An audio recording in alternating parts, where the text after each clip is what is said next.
here. So, like I said, good to be here. My name's Steve Roest, and I'm passionate about helping the people and companies within the health tech space who are trying to change the world, particularly helping them with their sales and commercial skills. I'm the CEO and founder of a company called PocDoc.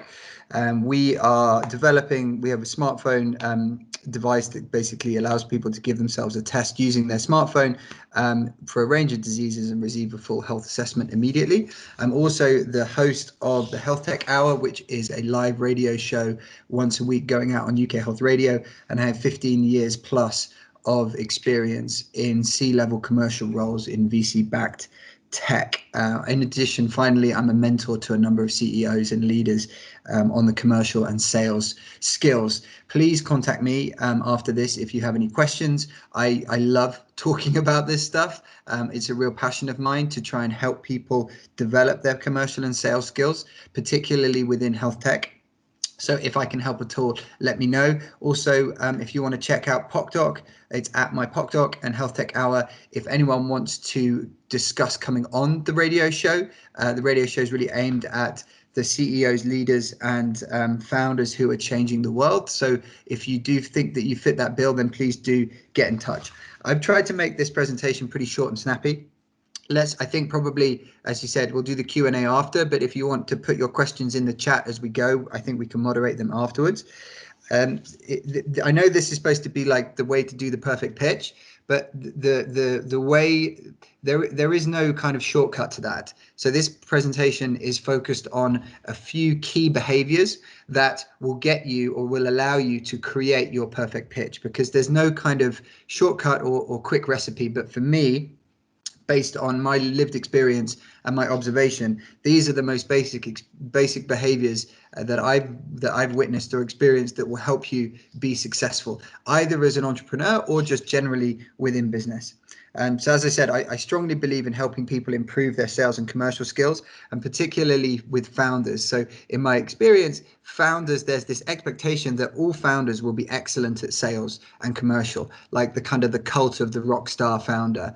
And the truth is, the reality is very different from that. But unfortunately, there doesn't seem to be a huge amount of help or support out there for founders, particularly technical founders, to develop those skills. So I feel passionate about that. So this is me trying to help with that. So let's get going. What is your problem? Humans have an inbuilt response to what I call the problem solution paradigm. You have a problem, you find a solution. You have a problem, you find a solution. Whenever someone hears of a problem, you automatically try and kind of partner that with what the solution is. We do this hundreds, if not thousands of times a day. You know, the milk's run out, I'll go to the shop. Oh, I've got to pick the kids up early. Okay, I need to move that call. So this problem solution paradigm is a really natural human rhythm. So by fitting the way that you talk about your company into this paradigm, you're going to have a lot more success in communicating the value of what you do and getting people to pay attention and keeping their attention in the very short space of time that you will have in whatever interaction you're having. So this is obviously critical if you're pitching, whether it's formally, as in it's a pitch event, or it's a specific meeting that you're going to with an investor that you're literally pitching for investment, or it's something like that's sort of already set up, or whether it's informal, you're at a conference in the lobby hang and you just happen to get talking to someone who, you know, runs a fund. You need to be able to deliver this same pitch in the same way, and you have a very short window of time in order to get and communicate your problem. So you're going to be much better off expressing what you do in a rhythm that will automatically resonate with them, and that's this problem solution paradigm.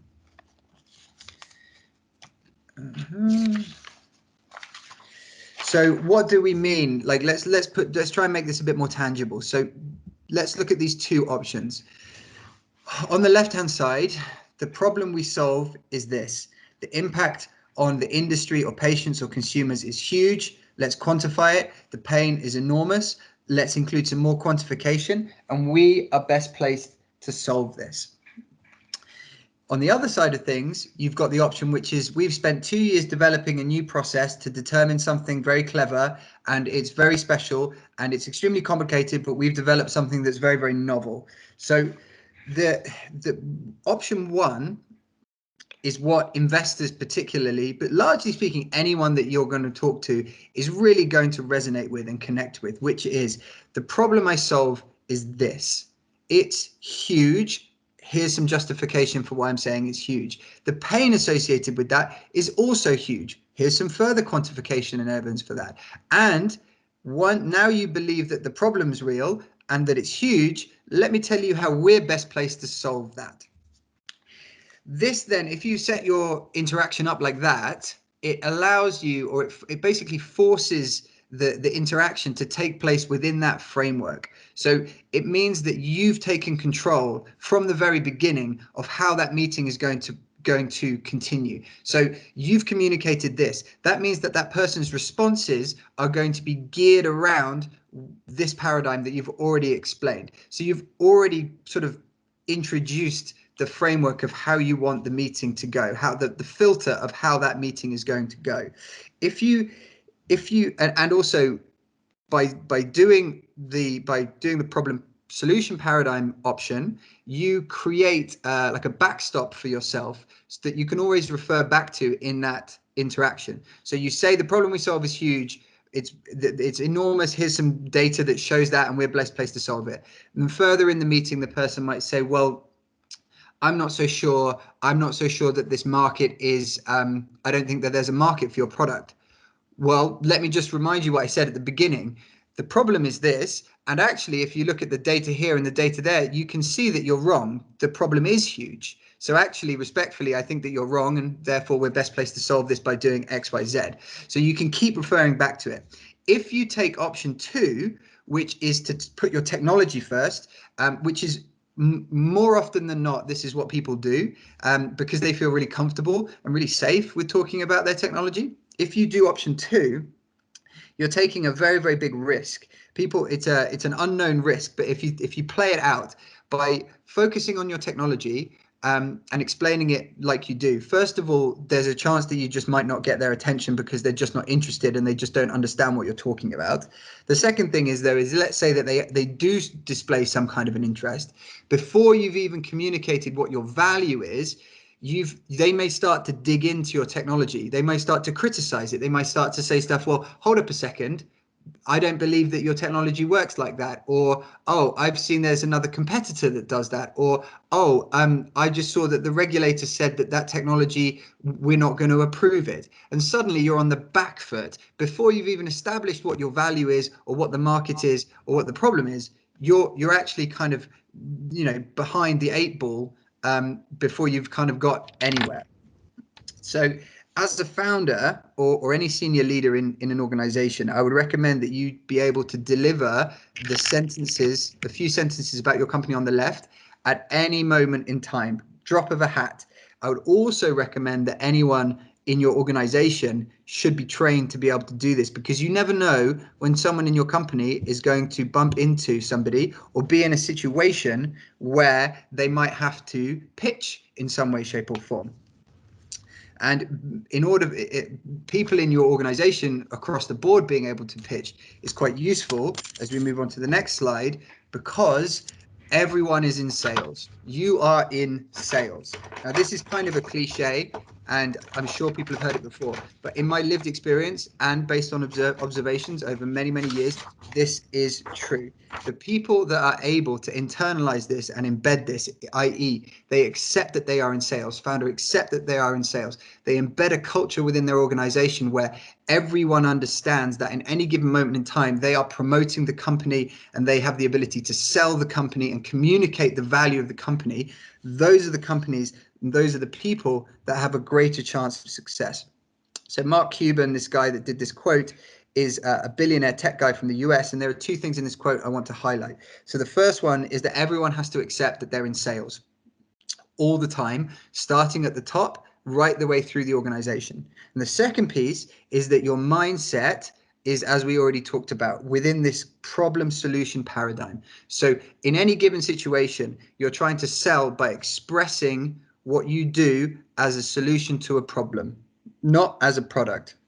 So this leap to say that everyone is in sales or that you are a salesperson as a founder, this is quite hard for particularly highly technical founders, so that don't have a commercial background. This is one of the hardest behaviors for them to embed, because it doesn't really come naturally. And also, let's just be honest, sales and salespeople and commercial people, there's a bit of a kind of a grubby reputation. You know, there's the cliche about the guy trying to sell secondhand cars. You know, they're pushy. You know, they don't, you know, no one goes and gets a master's, a PhD, and, you know, publishes publications in peer-reviewed journals to work in sales. That's just not what you do.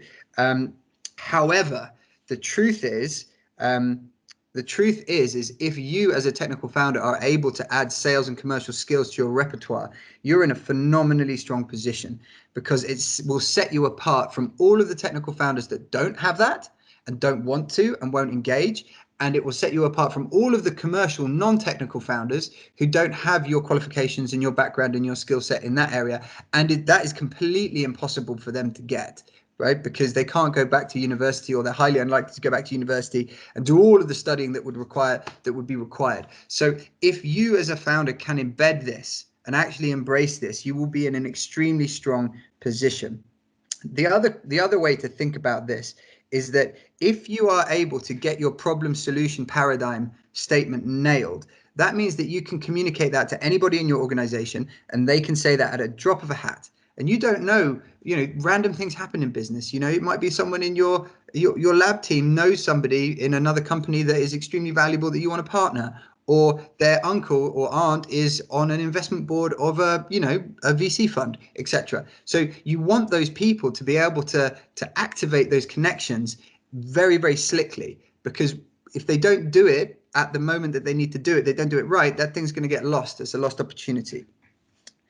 So furthermore, the other way to kind of view this, another lens to view this, is that if you as the founder or the leader are not prepared to promote and to sell the company, i.e. you're going to offload that to somebody else because you're not willing to do it or you don't want to engage with it, or how can you expect somebody else to do that? You're the founder of the company. You have to be the most positive, passionate person about your company, because why would you expect anyone else to be positive about your company if you're not positive about it? Being a successful company is more than just having a successful technology. Obviously, having a successful technology is an extremely large part of it, but history is littered with lots of examples of very good technology, very good companies in theory that didn't get there. And if you can combine your technology with sales and commercial skills from the top right the way through, you will put yourself in a very, very good position. So when we say we're always selling or everyone's always selling, who are we selling to? Well, this is a very, very short list. There is a lot that we could kind of go into, but this is just a basic list. So let's just whiz through this. Obvious ones: investors. Now, you're not just, investors for cash, but also information, grant bodies, cash, reputation. Current employees, well, motivation. Let's keep people on board. The media. If you're going to do PR, you need to be able to sell your company in the right way so that they write the right things. If you decide to do PR, the worst situation is that you do it in the wrong way. You don't sell your company right, and they write bad articles about you because it would have cost you a lot to do it, and you didn't get what you wanted out of it. Commercial partners, another obvious one. You are going to have to sell a product or a service to them, and get them to enter into a commercial relationship with you. But there are a number of others, including future employees. You want people to want to work for you. That's a sales job. Suppliers, you need to be able to sell them on your value to them as a customer, because then you might be able to secure better conditions, i.e., discounts, better payment terms, longer payment cycles. You might get rebates or whatever it happens to be. Similarly with customers, you want to be able to keep them happy, negotiate better terms, get contract extensions, and so on. And like I said, the matrix of people that you're selling to is enormous. This is just a kind of a snapshot to sort of illustrate the point that I'm making. Preparation. So it wouldn't be a sales presentation without a sports metaphor. That's just not what we do. We always have sports metaphors. So again, without wishing to restate the obvious, despite the cliched nature of this, in my experience and based on observing a lot of instances over the years, the interaction of any the outcome of any interaction in business is largely determined before that interaction takes place. There seems to be this there's this stereotype of a good salesperson or a good commercial person, that they come in and they think on their feet, they have the gift of the gab, they make it rain. It's like Harvey Specter from Suits, if anyone knows that. And, they kind of like say the right thing in the meeting and do the kind of mental jujitsu and sort of trap the person and get the deal done. And, the truth is that the best salespeople, the truly great sales and commercial people, are actually extremely well prepared, and they have a very, very clear focus on what they want to achieve in any given situation. And it's those two things, the preparation and the focus on the goal, that sort of makes it seem like they are quick on their feet. It's because they've done all of the work necessary prior to that interaction taking place. There's a lot we can go into in this area around preparation. So the more advanced you get into this, then you get quite deep into game theory. But for the purposes of this, I just want to keep it extremely simple. So there are two basic things within preparation. One, goal setting. So there's a huge amount of research into goal setting theory. There's a couple of guys called Latham and Locke who really led the field.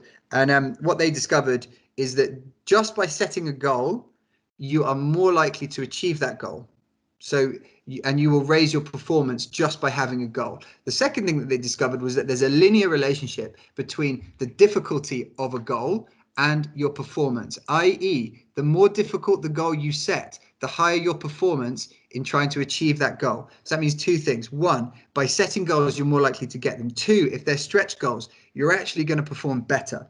This speaks to this clarity of purpose and focus, which is for any given interaction, you should, if you are able to embed this mentality that you're going to plan every single interaction that you have, as in, what is my goal? What do I need to focus on? What am I trying to achieve? Everything else will come from that, and you're much more likely to achieve what you want just by having done that. The second thing within preparation, unfortunately, is hard work.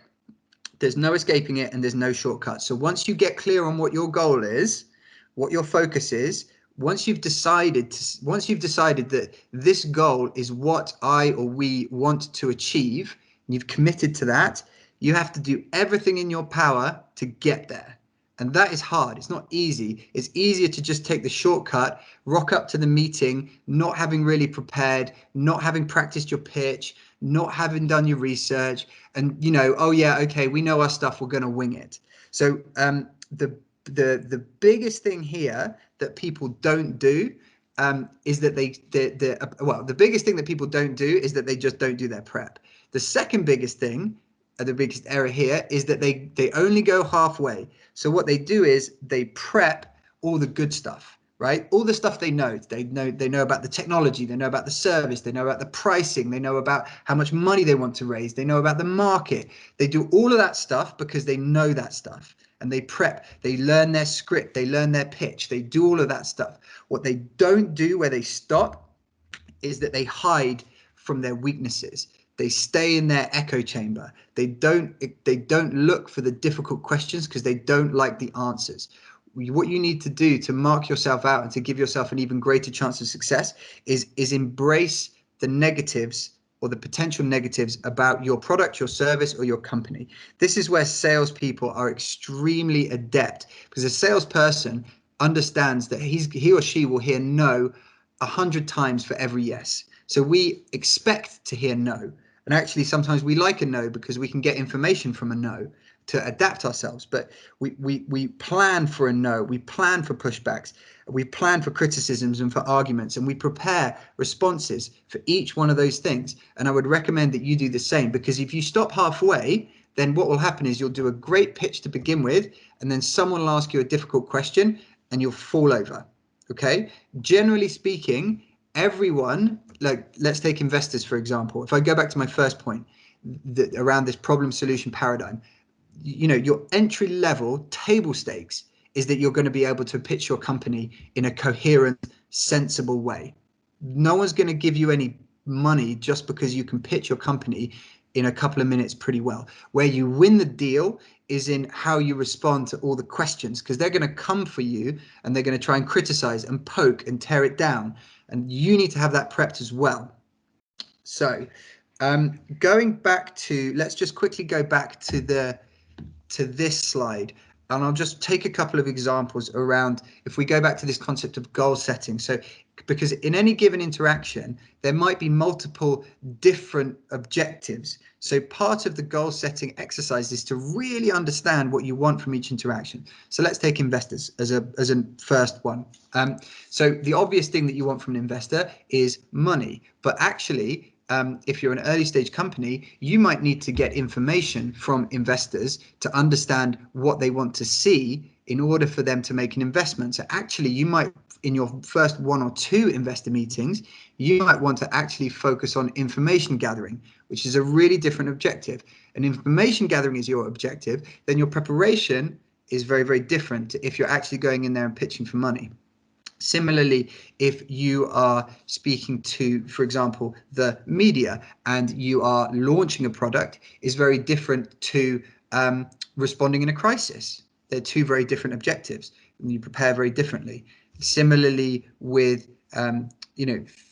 office and lab locations, just as a random one. If you are looking to renegotiate, if you're looking, for example, to negotiate the price of your lease down because you're looking to conserve cash, that's very, very different than if you are, for example, extremely keen on being located in a specific building or a specific location for reputational reasons or for proximity to certain things, then in which case you might actually be wanting to sell that office as to the prestige of having your company in there. So what you want to be able to, with any given interaction, it's very, very important that you understand what your goals are and that you prioritize them so that you don't get confused. Because if we go back to investors, if what your aim is to get, if you've communicated in advance, or it seems like you've communicated in advance to an investor that you're coming in to pitch them,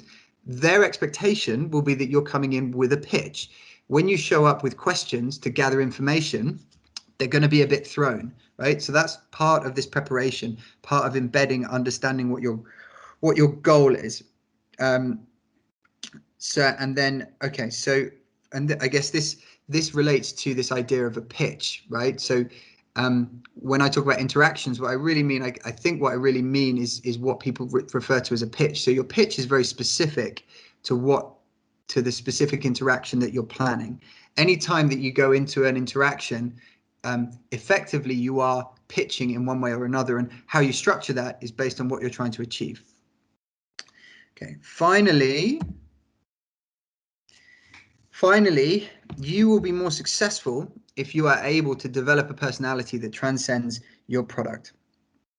And so instead of hiding behind your product, and that's for 3 reasons. The first reason is that as the founder or the senior person in the company, particularly early stage, you want people to believe in you first and your product second. The second reason is that relationships in business are extremely important, again, particularly at early stage. And relationships are key throughout creating a successful company. And relationships involve engaging from one human to another. And you're going to need a personality to be able to connect to those people and to develop those relationships. And a personality that is interested in investing in those relationships and fostering those relationships. And 3, you need a personality because you are going to have to be the most positive and most passionate person about your company. So that was a bit of a whistle-stop tour, but those are some basic behaviors that you could use as a platform to then adapt and embed within what you are doing to try and get your skills to the next level to help you achieve what you want. One key point here that I would say, though, is throughout everything, you have to be yourself and you have to develop your own authentic style. It's not going to help you if you just copy other people. You have to find a way to embed those behaviors, but express them in a way that is uniquely you, because that's authentic, and people buy authentic. Like I said, people need to believe in you, not some kind of version of you that you've kind of created. Then finally, what I would say is stay in touch. Hopefully you can all kind of see that I do enjoy talking about this. I mentor a number of people in this respect. Please stay in touch. If you want to come on the radio show, let me know. Again, I'd love to help any and all of you. So yeah, that's me.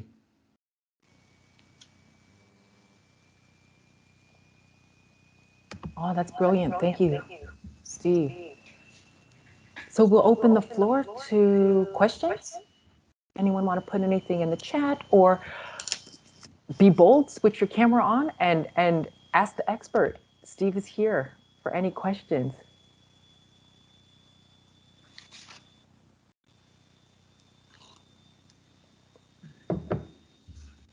Well, I had a question, Steve, just to get us going. It started, okay, so I get it. I love the problem solution paradigm, and like you said, you can always prepare that, so you can have that in your arsenal to, if you encounter anybody, you can say, "Yep, this is the my product or my solution, and this is how it's going to help." So always having that prepared. But if you had a sit down kind of opportunity with an investor or with, potential partners and stuff, how many kind of slides would you say to have ready, or is it kind of irrelevant? So I think it depends on a few things. Like, the first is, what's your goal from that meeting? What's your objective? Which again, if you don't have that objective or that goal, it's really hard to work out what to do, and it's even harder to work out what preparation to do. And the second thing is, it will depend upon how you've set that meeting up, what the expectation is from the person that you're having that meeting with. So as an example, if it's a informal coffee, for example, you may not need slides, right? So what you want to do is you want to be able to adapt to the preferred situation of whoever you're meeting. So however they want to do it, really you want to sort of adapt to that, because then they'll be feeling most comfortable and you're kind of in their rhythm about everything. What often you'll find with investors is they'll ask for a sales deck. They'll ask for an investment deck up front anyway, most of the time. And that's partly them kind of triaging the trash out. Right. And a lot of time investors are very specific. So they will do some things, they won't do other things in terms of investment areas. So they'll just kind of, they'll want to see a deck a lot of the time first as a point of business. So if they've already asked for a deck, then my personal thing would be that you would go to that meeting with the expectation of discussing the deck. Potentially, again, you would try and reframe the problem and the solution bit to begin with, so you could do that to kick the meeting off. But then ultimately, it's a question of what they think about the deck. What do they think about your business? So obviously, if you're doing a pitch event and you are like pitching against other people, or it's a pitch panel, people will tell you how long you have to pitch, and then you can base that back off of a specific number of slides. Obviously, less is more generally. Obviously, there's some basic stuff around slides and presentations that goes beyond pitching, but it's like, limit the number of words, make it easy to read. People aren't going to pay attention the whole time. Make sure your key points come across. Make sure you repeat them through the presentation. But yeah, I do think it's we had this like in a number of the companies that I've been involved in. A lot of salespeople, particularly more junior salespeople, they like having a deck because they like having a deck to go through, because it gives them like a structure to the meeting, and like it's like a comfort blanket. And actually, what it can do is it can kind of restrict the discussion a lot of the time. Where actually what you want is ideally a free-flowing discussion between you and whoever you're meeting, so that you can get as much information as possible. If it's you presenting, that person is largely going to be silent until you finish the presentation. And actually what you want is this kind of discussion to go backwards and forwards. I've got a Okay, got a question. Sending a pitch deck rather than presenting in a meeting call doesn't communicate the story. So what? Oh, hold on. So okay, so depending upon who, this is a great question. I'm not gonna try your name because I will probably slaughter it, so I apologize. But this is a great question. So depending who it is, if it's an investor and they ask for a deck in advance, it's very hard, if not impossible, to not send that because they will normally refuse to meet unless you send it. Okay, that's kind of instance one. Let's say it's a potential commercial partnership and you've got a meeting with someone in their commercial team or whatever to talk about a potential partnership. In that instance, there's no obligation on you, I don't think, to send a deck in advance. And actually what companies will do in that instance is they'll say, oh, send me a deck and then we'll talk about a meeting. And really that's an excuse to tell you to go away. You know, that's like their nice way of saying we're not interested. So in those instances, my inclination would always be, look, obviously there seems to be some mutual interest here.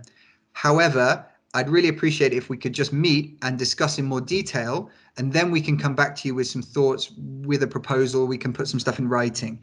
But me preparing a deck in advance, there's still a huge number of questions that I have that I would want to get answered, really to make the best use of that time. So, can we actually have a meeting to discuss this?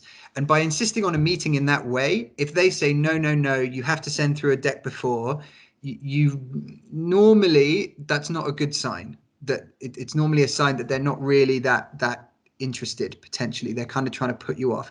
Obviously, the other thing I would say with this whole thing, there's no hard and fast rules. It's a pretty subjective area here, so there's always room for individual judgment. I've definitely been in situations where I've desperately wanted to meet a particular person because either I've been targeted to get the deal, or I know that they're key. And those people have said, look, we won't meet you without a deck. And I've tried every angle to say, I want to meet you. I want to do this. We'll sit down. I've tried all of my little kind of tricks. And they've just said, no, send me a deck. And in the end, I've just had to send them a deck and hope for the best. And sometimes it works. They have the meeting. Sometimes they just bail, like I said. Okay, what do you recommend to convey your vision as a CEO to investors effectively? So first thing, like I said, problem solution. It starts with that. If you can't express what you do as your business in a way that says, here is the problem, it's this big, I'm the best person to solve it because of this, then you have to question what you are doing as a company. Okay, because and the reason why you have to frame it that way is because an investor's mindset is geared around problems and solutions. They like problems that are big, that someone's trying to solve, because that means that they can make money, right? What they don't really like is a piece of cool tech that doesn't have a market and doesn't have a problem. It's like you've created a white elephant. So, and like the reason why I like the problem solution bit is that you can hang your entire presentation off that. When I talk to people, CEOs, leaders, about creating these pitch decks and presentations, I talk about creating the narrative. So I spend a lot of time when I do these things about trying to really understand what is the narrative thread that goes through a presentation. So what are the two or three pieces of messaging that I'm trying to communicate through this entire thing? It's the same with a commercial deck actually as well. What do I want these people to understand? Very, very basic. Because what you'll often find, again, this is a really easy trap to people to fall into, is that instead of taking a step back and thinking to begin with about what my goal is and how to get there, they'll just start pulling in different slides from different decks that they've already done. Right? And they're like, oh yeah, okay, we'll get the slide about the product, we'll get the slide about the pricing, we'll get the slide about this. And then they just go in and it's like a generic deck. I would recommend that you take a step back, you do your problem, your solution, you set your goal for that interaction, and then you work backwards from there. 2 questions. Any general advice for those who have not made the jump to full-time founder? And in terms of time, how would you break down a 3-minute pitch for maximal effect? Wow, 3 minutes is not a lot of time. That's my first point.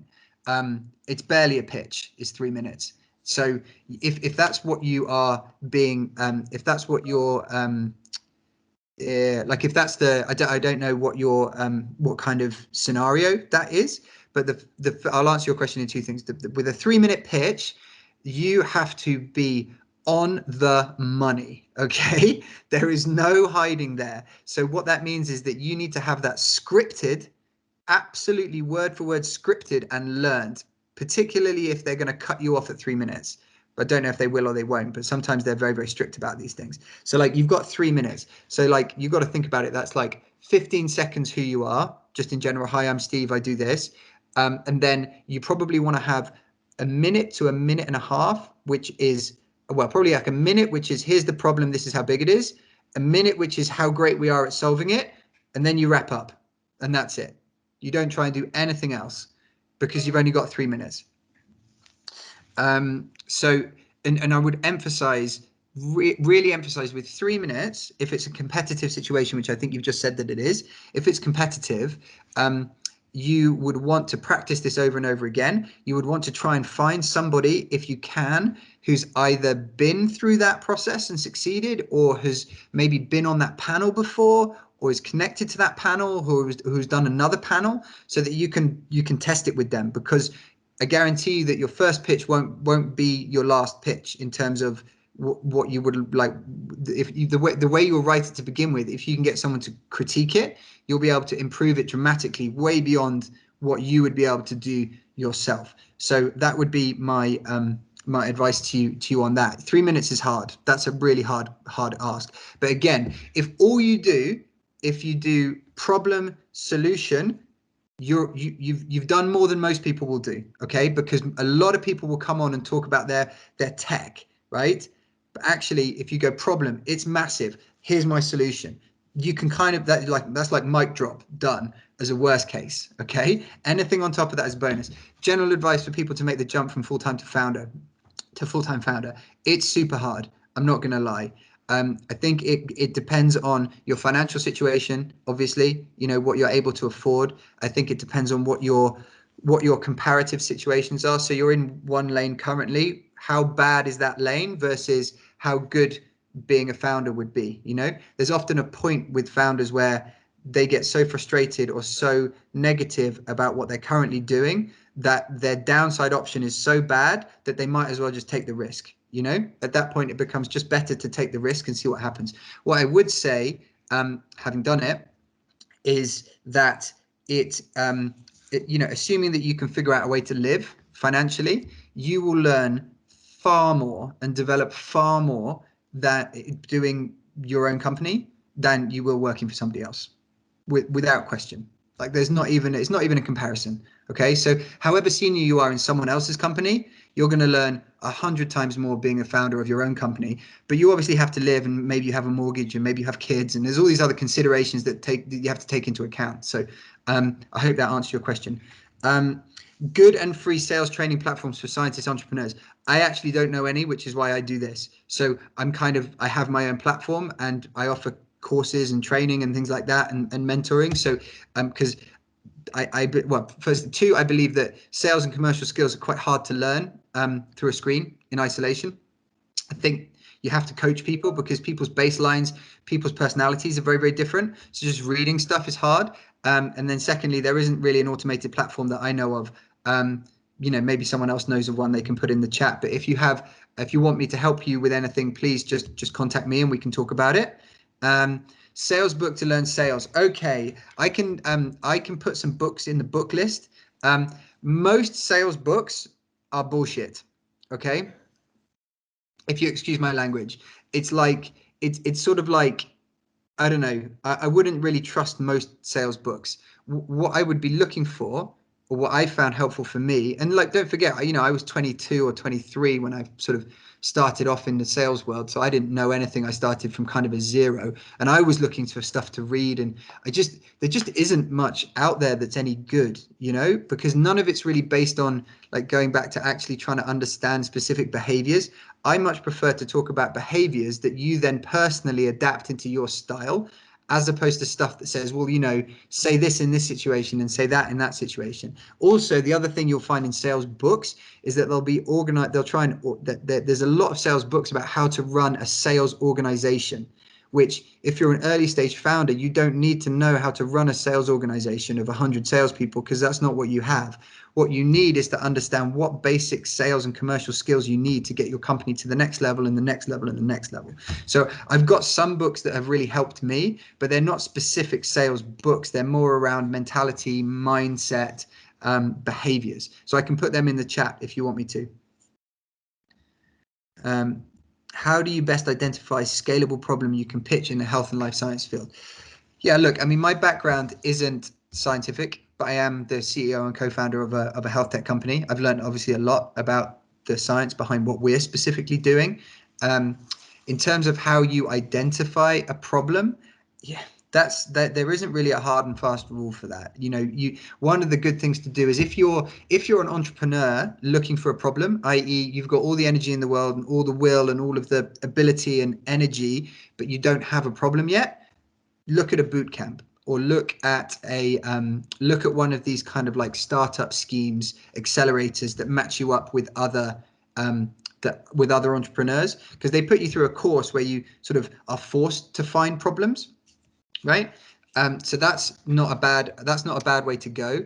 The other one that you can do is if you're looking for a problem, you can probably the best way to find one of the easiest ways to find a problem is to find a problem in something that you've experienced directly, or that someone has experienced, or that you have like some kind of indirect observation of. So doing my Health Tech Hour radio show, I've had a number of entrepreneurs on who've started their companies because they or someone in their family or their friend had a particular health problem.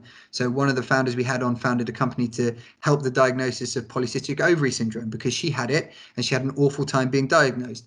Or, we had Helam on last week, who one of the founders was obese and didn't get the support that he needed from the NHS. So he set up a digital platform for that, for example. So that's another way of of doing it, to try and find your problem. I don't really know of a kind of a shortcut way to do that. So but the only thing is obviously you have to invest time in finding it. So if that's what you want to do, then carve out a bit of time to make sure that outside of your daily work that you're kind of looking at that stuff. That would be what I would say.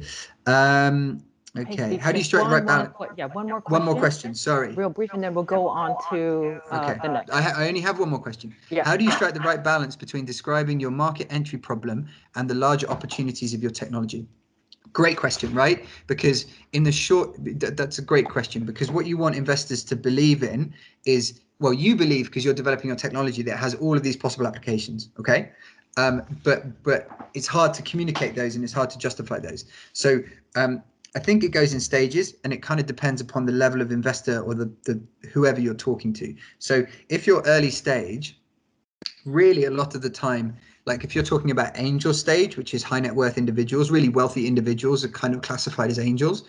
What they want to be able to see, or even like maybe a kind of a program like Start Codon that really targets early stage people. What they generally want to see is like, does the founding team have experience within this space? Are they solving a genuine problem? Is that problem really big? And does the solution, is there enough development of the solution that makes me believe that they can solve this problem in theory, okay, to begin with? Do they have some kind of proof of concept? Do they have some kind of early stage thing? No one at that early stage, and then in terms of this wider vision, that's kind of icing on the cake at that early stage, but it relates back to how big the problem is. You're not gonna be asked to, like, no one's going to sort of expect you to have plans to take over the world if you're still at that angel stage. But as you progress through, that's what I said as part of my presentation, and you're speaking to investors who are further up the chain, whether they happen to be seed funds or VC funds or whatever, they will have expectations on what you need to have done in order to get money from them. But you can ask them what expectations they have, and then that will feed back into what your preparation is to be able to demonstrate that. So, for example, to go from seed to Series A, you're going to need to have a revenue of this, and you're going to need to have plans of expansion of that, and you're going to need to have documentation or evidence around your growth plans in your different areas, right? But it's sort of stage after stage. So if you're still early stage, it's very much around the problem, the solution, and justifying that you can solve it in some way, and that this broader vision is all upside. So it's kind of upside, but without a huge amount of due diligence on it. Obviously, the more due diligence you can do, the more data, the more evidence, great. So it's not like you would ever not do that. But as you get bigger and bigger, there will be a greater expectation that that future, that vision, that upside becomes more and more solid. Does that make any sense? No, that's brilliant. Okay, Great. great. Steve, thank you so much. My pleasure. Thanks for talking. Yeah. Like I said, let me know. I'm going to put some books in the chat as well. Perfect. That's great. And I'll also be sending along Steve's details so you can reach out to him afterwards. And yeah, spots on a radio show. Who doesn't want it?